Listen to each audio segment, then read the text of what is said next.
Short সময়ের মধ্যে আমাকে বিষয় দেওয়া হয়েছে ফরজ নামাজের পরে সম্মিলিত দোয়া এবং জানাজার পরে দোয়া করা জায়েজ কি না। আজকাল কিছু আগাছা মানে মৌলবি মুফতি হয়েছে যে ব্যক্তিরা বলে ফেলছে যে এটা বেদাত, এটা করা যাবে না। যাই হোক, তো আমি আয়াতে কারিমা তিলাওয়াত করেছি। মহান রব্বুল আলামিন বলছেন ক্বালা রব্বুকুম উদউনি আস্তাজিব লাকুম, তথা তোমাদের প্রতিপালক বলছেন উদউনি, আমার কাছে প্রার্থনা করো, আস্তাজিব লাকুম, আমি গ্রহণ করব। বলেন সুবহানাল্লাহ। আল্লাহ বলছেন আমার কাছে দোয়া করো, আমি কবুল করব। সোজা কথা, আল্লাহ বলছেন কি আমার কাছে দোয়া করো, আমি কবুল করব। তো দোয়া করার নির্দেশ কে দিলেন? আল্লাহ। কোন বান্দার নির্দেশ এটা নয়। মহান আল্লাহ রাব্বুল আলামিন দুয়ার আদেশ দিচ্ছেন।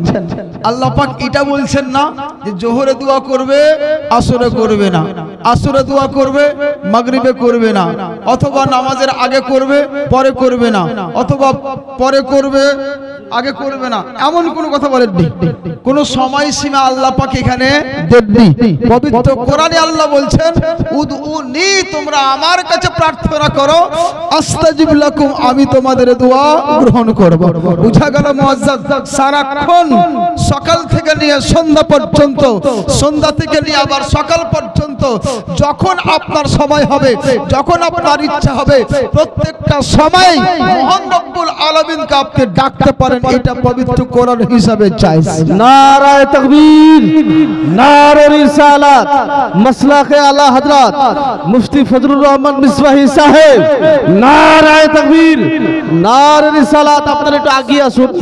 আমি আপনাদের সম্মুখে পবিত্র কোরআন থেকে যে আয়াতে কারিমা তেলাওয়াত করেছি, মহান রব্বুল আলামিন বললেন তোমরা আমার কাছে দোয়া করো, আমি কবুল করব। দোয়ার কোনো সময়সীমা আল্লাহ পাক দেননি। যেহেতু দেননি, সেহেতু আপনার যখন ইচ্ছা সেই সময় আপনি আল্লাহ পাককে ডাকতে পারেন। এবার দোয়া সংক্রান্ত আলোচনা এই যে লেখা আছে আপনার এখানে, হযরতের হাতে আছে বইটি, এইটি 6খানা প্রসিদ্ধ হাদিসের কিতাবের মধ্যে একটি কিতাব, যার নাম হয় তিরমিজি শরীফ। এই কিতাবে দেখুন কিতাবুদ দাওয়াত একটা অধ্যায় আছে। সেই অধ্যায়ের প্রথম দিকেই আলোচনা করেছেন আল্লাহর রাসূল সাল্লাল্লাহু আলাইহি ওয়াসাল্লাম সুস্পষ্ট রূপে বলেছেন। হাদিস নম্বর হচ্ছে 3370, 3370 নম্বর হাদিসে আল্লাহর রাসূল সাল্লাল্লাহু তাআলা আলাইহি ওয়াসাল্লাম বলেন লাইসা শাইউন আলাল্লাহি তাআলা মিনা, লাইসা শাইউন আকরামা আলাল্লাহি তাআলা মিনাদ দুআ, তথা আল্লাহ রাব্বুল আলামিনের নিকটে দুআর চাইতে কোন জিনিস সমুন্নত সম্মানিত নেই। আল্লাহর নিকটে দুআ অপেক্ষা অন্য কোন জিনিস বেশি সম্মানিত, বেশি প্রিয় নাই। সুতরাং বোঝা গেল আল্লাহর প্রিয়তম জিনিস যদি আমাকে চাইতে হয় তাহলে কি করতে হবে? দোয়া করতে হবে।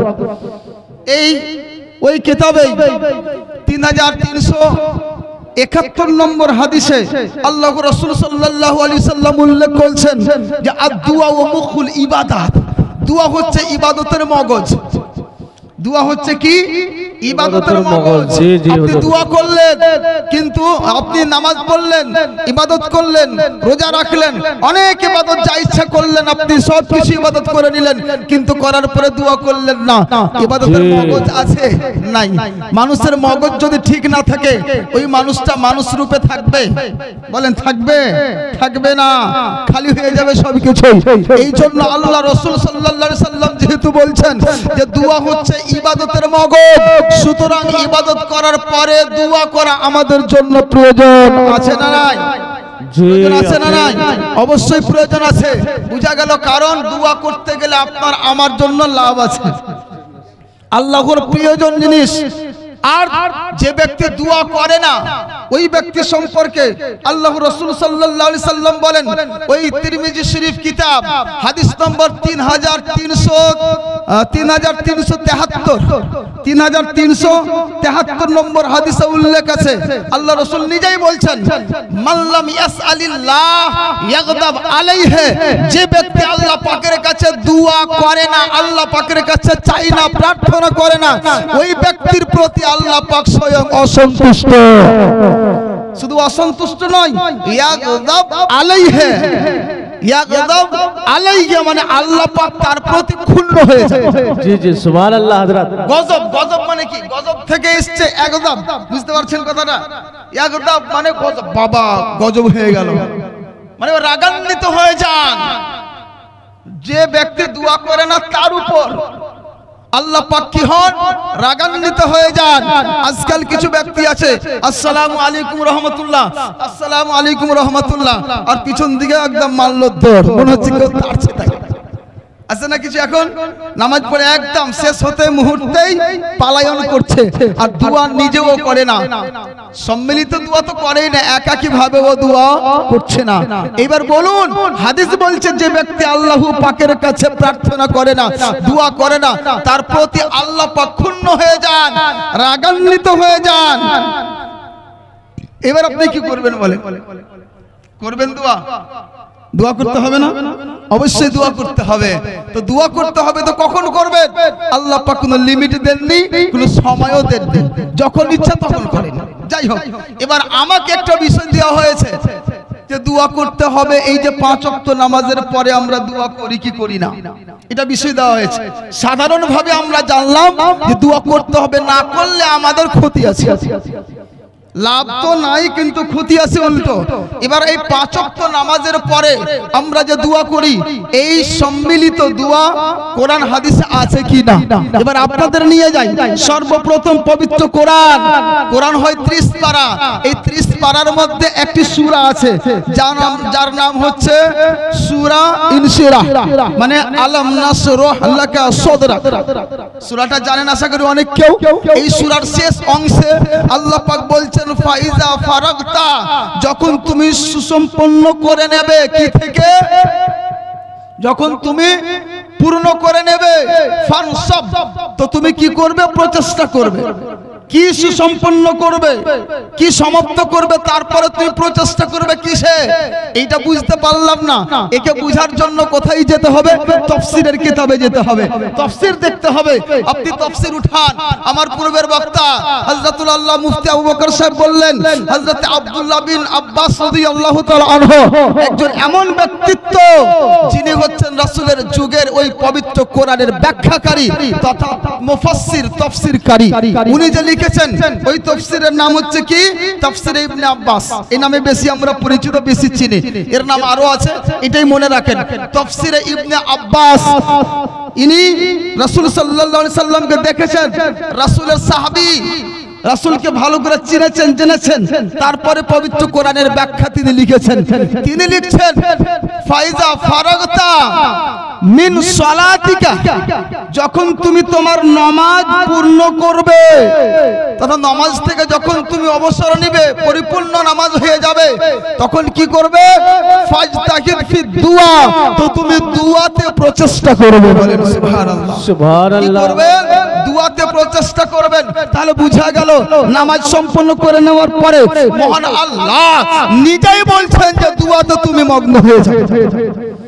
পাওয়া গেল বেশক। কি থেকে পাওয়া গেল? সাহাবী রাসূলের তাফসীরে ইবনে আব্বাস থেকে পাওয়া গেল। ওই মতই আপনি পুরো ব্যাখ্যা সব সময়ে তাফসীরে কবির উঠান, এই ব্যাখ্যাই পাবেন। তাফসীরে বাহরে মুহিত উঠান, এই ব্যাখ্যাই পাবেন। তাফসীরে দুররে মানসুর উঠান, এই ব্যাখ্যাই পাবেন। তাফসীরে কবির উঠান, এই ব্যাখ্যাই পাবেন। তাফসীরে আকলিল, যেটা আলা মাদারিক তানজিল লেখা হয়েছে, এই সমস্ত কিতাবকে আপনি যদি পড়েন, প্রত্যেকটা কিতাবে এই সারাংশই দেওয়া হয়েছে।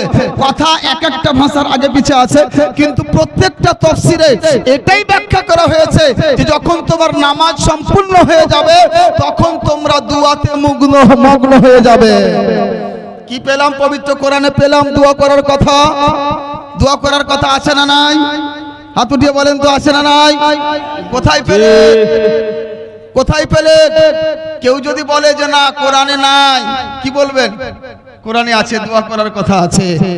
আমরা কোরআন মানছি, কোরআন মান্যকারী না অমান্যকারী? কোরআন অবশ্যই মানি আমরা। এবার আপনাকে দেখাই, যেহেতু পবিত্র কোরআনে পেয়ে গেলাম দোয়া করার কথা বলা হয়েছে, নামাজ শেষে দোয়া করব। এবার আপনাদের নিয়ে আসি হাদিসের দিকে। আল্লাহর রাসূল সাল্লাল্লাহু আলাইহি সাল্লামের কোন হাদিস থেকে এই দোয়া করার কোনো প্রমাণ পাওয়া যাচ্ছে কিনা? আসলে এই যে তিরমিজি শরীফ যার কথা আমি উল্লেখ করলাম, এই তিরমিজি শরীফে লিপিবদ্ধ আছে আল্লাহর রাসূল সাল্লাল্লাহু আলাইহি সাল্লামকে জিজ্ঞাসা করা হচ্ছে, ইয়া রাসূলুল্লাহ আইয়ু দুআ আসমাউ, হে আল্লাহর রাসূল কোনটি দোয়া সবচাইতে বেশি গ্রহণযোগ্য তথা কবুল হয়, কোনটি দোয়া? আল্লাহর রাসূল বলছেন জৌফাল লাইল আখির, তথা রাতের শেষ অংশে যে দোয়া করা হয় এই দোয়াটা আল্লাহ পাকের দরবারে বেশি গ্রহণযোগ্য হয়।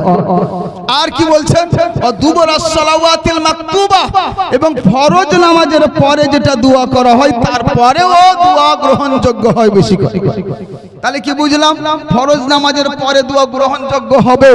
আপনি কখন দোয়া করবেন? বাড়ি আসার পরে, হ্যাঁ না সেখানে করবেন? ফরজ নামাজকে পড়াই, ইমাম পড়াই না, আপনি একা একা পড়েন। একা একা পড়েন তো কেউ? একা একা পড়েন। একা একা পড়তে গেলে আপনার ওয়াজিব ছুটবে, তথা আপনি গুনাহগার হবেন। ফরজ নামাজ জামাত সহকারে হয়, আর আল্লাহর রাসূল বলছেন ফরজ নামাজের পরে দোয়া গ্রহণযোগ্য হয়। তো কি করবেন? দোয়া করবেন না ভাগবেন? পালায়ন করবেন কি? তাহলে বুঝা গেল ব্রাদার, তিরমিজি শরীফের হাদিস থেকেও যে আল্লাহর রাসূল বলছেন ফরজ নামাজের পরে দোয়া করলে এই দোয়াটা বেশি গ্রহণযোগ্য হয়।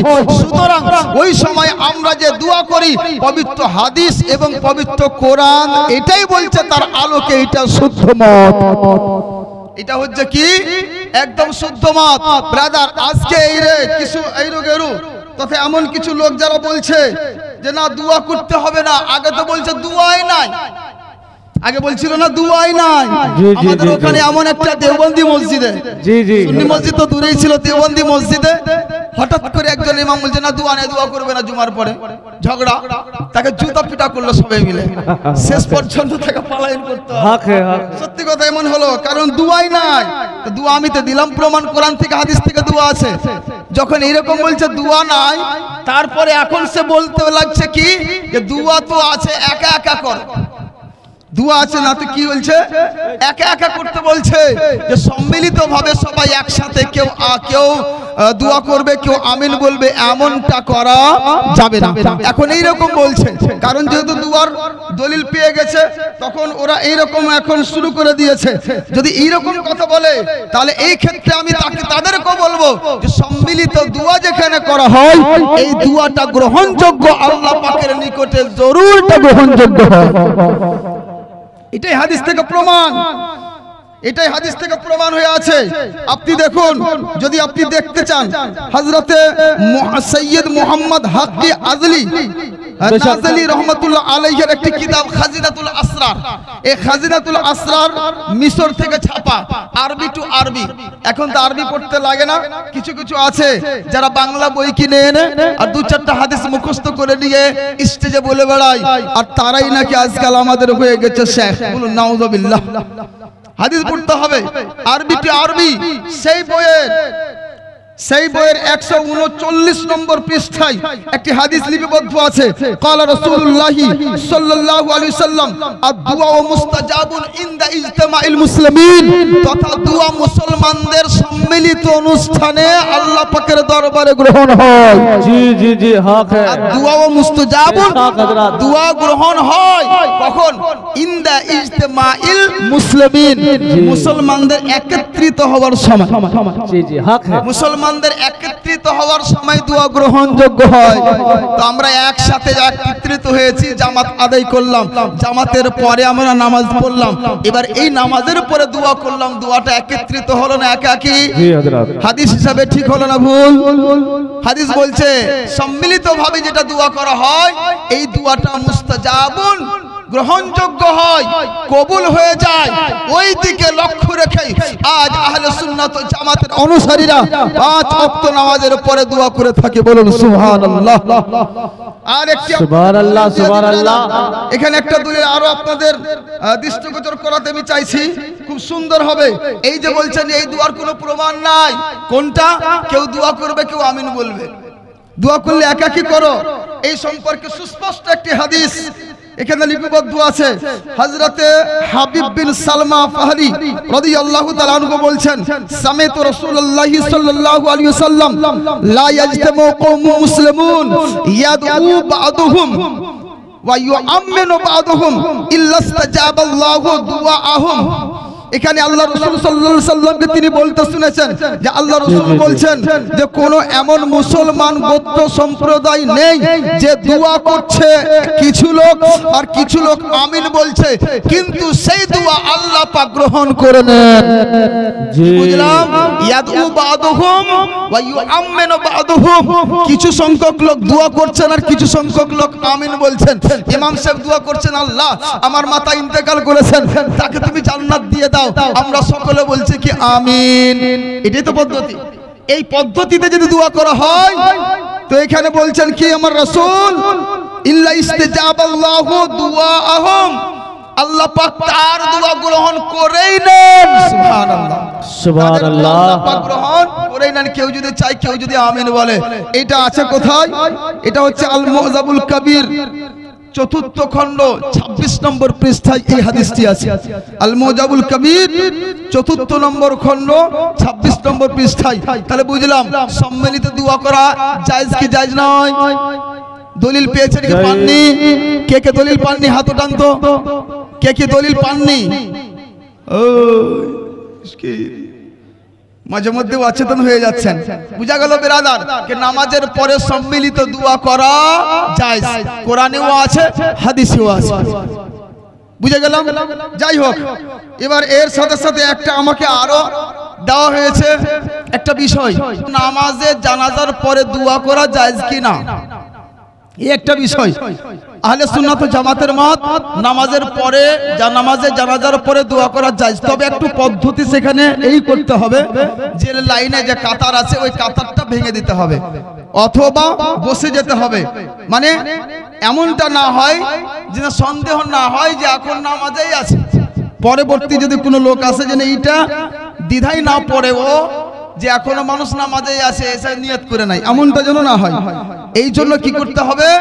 কাতারটা ভেঙে দিতে হবে, বসে যেতে হবে অথবা এলোমেলো হয়ে যেতে হবে, হয়ে গিয়ে দোয়া করতে হবে। কিন্তু ওই দোয়াটা আবার লম্বা করবে না, শর্ট দোয়া, ছোট করে দোয়াটা করতে হবে। এটা হচ্ছে আহলে সুন্নাত ওয়াল জামাতের মত। এতে দলিল কি? হযরত আবু হুরায়রা রাদিয়াল্লাহু তাআলা আনহু থেকে বর্ণিত আল্লাহর রাসূল সাল্লাল্লাহু আলাইহি সাল্লাম বলছেন ইজা সাল্লাইতুম আলাল মাইয়িত ইজা সাল্লাইতুম আলাল মাইয়িত ফাআখলিসু বিদুআ, যখন তোমরা মাইয়িতের মৃত ব্যক্তির প্রতি নামাজে জানাজা আদায় করে নেবে তখন তোমরা দুআতে প্রচেষ্টা করবে, আন্তরিকতার সহিত দুআই প্রচেষ্টা করবে, দোয়া করবে। সুবহানাল্লাহ। তাহলে কি করলেন? নামাজ পড়া হয়ে গেল, জানাজা এবার কি কাজ করব? দোয়া করব। এখানে কিছু লোক বলছে, প্রশ্ন করছে যে এটা কেমন কথা? বলছে নামাজের মধ্যেই তো দোয়া, জানাজাটাই তো দোয়া। এটা প্রশ্ন করছে আমাদের বিরোধী যারা, তারা বলছে যে নামাজটাই তো দোয়া, আবার কেন দোয়া করব? তাদের এটা বানানো কোশ্চেন, তাদের এটা বানানো কোশ্চেন। আমি তাদেরকে এই বানানো একটা উত্তর দিচ্ছি। আমি যদি বলি ভাত রান্না করতে পানি লেগেছে, লাগেনি? তাতে জল লাগে তো? এমনি কি জল রান্না হয়? হয় না, ওতে জল লাগে। ভাত খেতে খেতে আবার আপনার পানির দরকার কেন পড়ে? বা ভাত খাওয়ার পরে আবার কেন আপনার পানির দরকার পড়ে? ভাত খাওয়ার পরে কি আছেন যে পানি খান না? বলেন তো, সবাই খান। আপনি তো বলতে পারেন যে ভাতে তো পানি আছে, কেন আবার পানি খাচ্ছেন? বলবেন না? ওদের এইরকমই ব্যাপার হয়ে গেল যে জানাজার মধ্যে তো দোয়া আছে, আবার জানাজার পরে কেন দোয়া চাইছেন? আমি ওই কথাটাই বলবো, ভাতে তো জল দেওয়া আছে, আবার কেন তুমি ভাত খাওয়ার পরে পানি চাইছো? বেশক বেশক হক বাত হয়ে যায়, এমনটাই না হয়ে গেল? যাই হোক, এবার আপনাকে দলিল দিচ্ছি। এখানে আল্লাহ রাসূল সাল্লাল্লাহু আলাইহি সাল্লাম বলছেন কি ইজা সাল্লাইতুম আলাল মাইয়িত, যখন মাইয়িতের উপর নামাজে জানাজা পড়ে নেবে ফাআখলিসু বিদুআ। তো ইজা সাল্লাইতুম এটা হচ্ছে শর্ত, আর তারপরে ক্ষণে যেটা আসছে আখলিসু এটা হচ্ছে জাযা, আর শর্ত আর জাযা এটা গ্রামার উলামায়ে বুঝবেন। এটা দুটার মধ্যে কি পৃথক থাকে, পার্থক্য থাকবে, দুটা এক হতে পারে না। তো নামাজ পড়ার পরে দোয়া করো, এর অর্থ হচ্ছে এটা, এর অর্থ হচ্ছে এটা। যেমন আল্লাহ রাব্বুল আলামিন পবিত্র কোরআনে এক জায়গায় বলেছেন, আল্লাহ পাক এক জায়গায় একটা আয়াত উল্লেখ করতে গিয়ে বলেছেন ফাইজা তাইমতুম ফান্তাশিরু, খাবার খেয়ে নেওয়ার পরে তোমরা বিচ্ছুরিত হয়ে যাও, ফান্তাশিরু বিচ্ছুরিত হয়ে যাও। তো খাবার খাওয়ার পরে না হবে না, খেতে খেতে বিচ্ছুরিত হবে। খেতে খেতে কি হবে মানুষ? আগে খাবার খাবে, তারপরে উঠে এদিক যাবে ওদিক যাবে, যাক না কেন খাবার পরে যাবে, খেতে খেতে যাবে এমনটা নয়, এটাই আছে। ফাইজা তাইমতুম, যখন তোমার খাবার খাওয়া হয়ে যাবে, ফান্তাশিরু তখন তোমরা বিচ্ছুরিত হয়ে যাবে। তো এইরকম এখানে হয়েছে, যখন তোমার নামাজে জানাজা পরিপূর্ণ হয়ে যাবে তারপরে দোয়া করবে। তো বুঝা গেল নামাজে জানাজার পরে দোয়া করা বৈধ, জায়েজ, এটাই হাদিস থেকেই প্রমাণিত হয়ে গেল। ব্রাদার বুঝা গেল? আজকে আমাদেরকে বিভিন্ন কথা বলে, এটা সেটা বলে আমাদের এই সরল প্রাণ মুসলমানদেরকে ইদিক উদিক করে ভাটকে দিচ্ছে, গুমরা করে দিচ্ছে, বলছে এটা বেদাত, এটা শিরক, এটা এই সেই এই সব চালু হয়ে যাচ্ছে। কিন্তু ব্রাদার, যদি আপনারা বেদাত জিনিসটাকে জানতে পারেন, মানতে পারেন, তাহলে আজ কি যতদিন পর্যন্ত আপনি বাঁচবেন, কোন একটা ওই বাতিলপন্থী 72টি দলের কোন ব্যক্তি আপনাকে সঠিক পথ থেকে কখনোই বিচ্যুত করাতে পারবে না ইনশাআল্লাহ। আখিরু দাওয়ানা আলহামদুলিল্লাহি রাব্বিল আলামিন। আসসালামু আলাইকুম ওয়া রাহমাতুল্লাহ।